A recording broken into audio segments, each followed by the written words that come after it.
السلام علیکم ورحمۃ اللہ. عالم آن لائن میں خوش آمدید، اور ایک مرتبہ پھر گفتگو کے سلسلے کو وہیں سے جوڑتے ہیں جہاں سے ٹوٹا تھا، اور ڈاکٹر فوزیہ صدیقی سے یہ دریافت کرتے ہیں کہ اب تک کی جانے والی کوششوں کا کوئی نتیجہ نکلا؟ ہماری حکومت سنجیدہ بھی ہے کہ نہیں ہے، یا یہ معاملہ بس ٹالنے کے لیے ہے کہ جیسے اور معاملات ٹل رہے ہیں ایسے عافیہ کا معاملہ بھی ٹالتے رہیں؟ جی ڈاکٹر صاحبہ.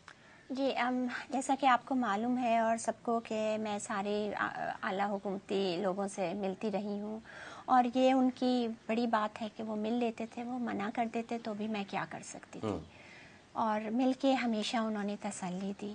اب مجھے یہ لگتا ہے، میں پیچھے مڑ کے دیکھتی ہوں کہ ایک ڈرامہ سا لگتا ہے، ایک وہ کہ نشستن تو گفتن تو برخاستن. عمل میرا تو ایک ہی ہدف ہے کہ عافیہ گھر آ جائے، اپنی ماں کے گلے لگے، وہ اس کی آنکھوں کی ٹھنڈک ہو اور ماں کی آنکھوں کی ٹھنڈک ہو.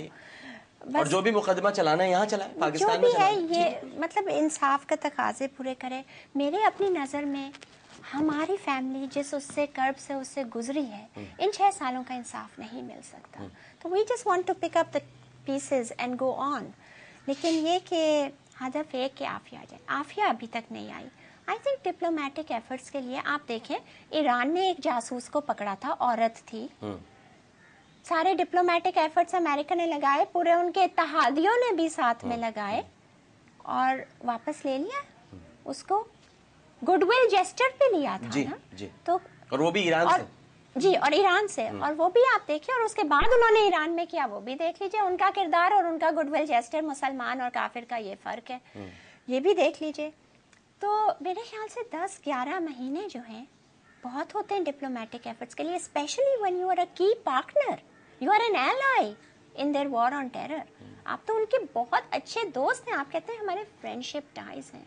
تو میں ان سے یہ پوچھتی ہوں کہ کیا دوستوں کی بیٹیوں کے ساتھ ایسا کرتے ہیں، وہ بھی بے گناہ بیٹیوں کے ساتھ؟ کیا ان کی اس طرح بے حرمتی کرتے ہیں؟ کیا ان کے مذہب اور ان کے دین کی، یہ قرآن، اب یہ میری بہن کا معاملہ نہیں رہا، اب تو یہ اللہ کی کتاب کا، جو اللہ کے کلام ہے، یہ تو ہمارے لیے ایک زندہ معجزہ ہے، اس کی بے حرمتی، اس حافظ قرآن جس کے لیے قرآن سے زیادہ عزیز کوئی چیز نہیں، اس کے قدموں میں پھینکا.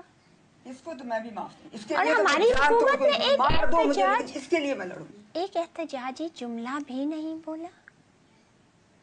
اس چیز کا مجھے بے حد افسوس ہے. اور یہی نہیں، مقدمے کے بعد، حالانکہ ویسے تقریباً ہر دوسرے تیسرے دن سفیر صاحب کے آفس سے میری امی کو خود حسین حقانی صاحب بھی میری امی کو فون کر کے تسلی دیتے تھے، جس کی میں نے ہمیشہ ان کا شکریہ ادا کیا کہ آپ کچھ نہیں کرتے تو چلیں ہماری ماں کی دل جوئی تو کر دیتے، جو ہم نہیں کر پاتے اپنی پریشانی میں، اس کے بھی ہم آپ کے شکر گزار ہیں. لیکن مقدمے کے بعد وہاں سے کوئی فون نہیں آیا، کوئی. اچھا، حکومت کی طرف سے شروع میں ہم نے سنا تھا کہ مولانا فضل الرحمان صاحب تشریف لائے تھے آپ. جی بالکل لائے تھے. انہوں نے بھی آپ کو بڑی تسلیاں دی. جی. پھر فضل الرحمان صاحب نے کوئی رابطہ نہیں کیا؟ ان کے کچھ لوگ ہیں یہاں پہ، مسجد بھی ہے، وہ رابطہ کرتے رہتے ہیں، اور اپنی دلی ہمدردیاں سب کی، ہمدردیاں سب کے پاس ہیں. جی بالکل. اور انہوں نے مجھے لیٹرز بھی دکھائے جو انہوں نے لکھے ہیں، فارن آفس سے لیٹر گیا سیکرٹری آف اسٹیٹ کو، اور وہ. لیکن میں آخری بار میں یہی کہا تھا میں نے کہ کیا ایسا بھی کوئی عہد ہے زینت تاریخ کہ کاغذی دیوار سے طوفان رکا ہو. یعنی اس ایشو پر کوئی بھی حکومت سے علیحدہ ہونے کو تیار نہیں ہے. ویسے تو اور معاملات پر لوگ تیار ہو جاتے ہیں، لیکن عافیہ صدیقی کی داد رسی نہیں ہو رہی، اس پر کوئی بھی اتحادی ہٹ. ایکچولی میرا اپنا خیال یہ ہے کہ ایوری ٹائم کوئی ریز کرتا ہے یہ ایشو، وہ کہتے ہیں ہم کر رہے ہیں.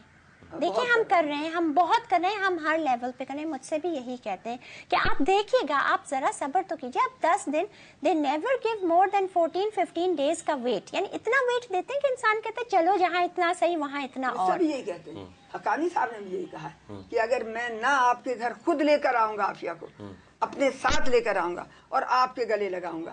میری ماں نے مجھ سے یہ کہہ دیا ہے کہ اگر تو نے یہ کام نہیں کیا تو میں تیرے سے ناراض ہوں. کتنی بار کہا حقانی صاحب نے یہ بات؟ میرے خیال سے کوئی 10-15-20 بہت دفعہ.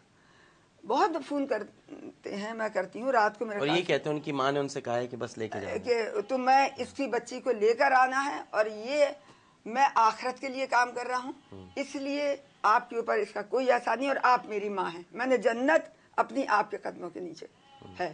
تو اب آپ سوچ لیجئے کہ میں اپنی جنت کو چھوڑ کے پھر کہاں کوئی دوسرا جگہ ہے جانے کی, وہ آپ کو بھی معلوم ہے کون سی جگہ ہے. اس لیے میں عافیہ کے لیے سنسیئر ہوں, اور میں یہ دعوے سے کہتا ہوں کہ میں عافیہ کو لے کر آؤں گا. میں تسلی ہو جاتی ہوں. اب جو اتنی تکلیف میں ہے, پہلے انہوں نے کہا تھا اب اس کو کبھی کوئی تکلیف نہیں دے گا, اس کو میں پرسنلی دیکھوں گا, لیکن اب وہ اتنی اذیت میں ہے. ہمیں لوگوں نے یہ بتایا کہ جب اس نے یوں کر کے دکھائے ہاتھ, تو نکلی اس کی اتنی پتلی پتلی گوری گوری وائٹ کلائیاں تھیں, اور اس کے اوپر سے خون اور پیپ رشتہ ہوا صاف نظر آ رہا تھا. وزیر داخلہ سے بھی آپ کی ملاقات ہوئی؟ جی عبد الرحمان ملک صاحب. جی وہ کیا فرماتے ہیں؟ انہوں نے کہا کہ میں ہر لیول پہ اپنی سطح پہ اس ایشو کو ضرور اٹھاتا ہوں. That is it.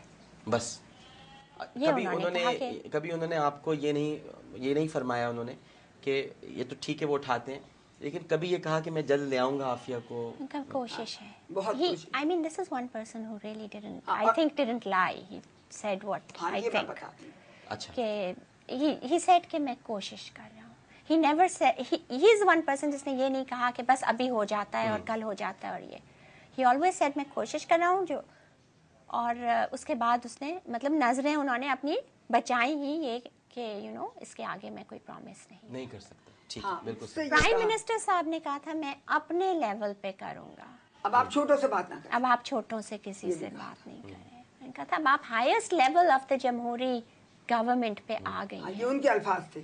اینڈ میں نے ان سے کہا تھا, میں جب ملی تھی ان سے تو ہال بروک صاحب بھی اسی وقت آئے تھے. انہوں نے کہا آپ ملنا چاہیں میں آپ کو بھی ملا سکتا ہوں, یہ تو روز آئے گا روز جائے گا.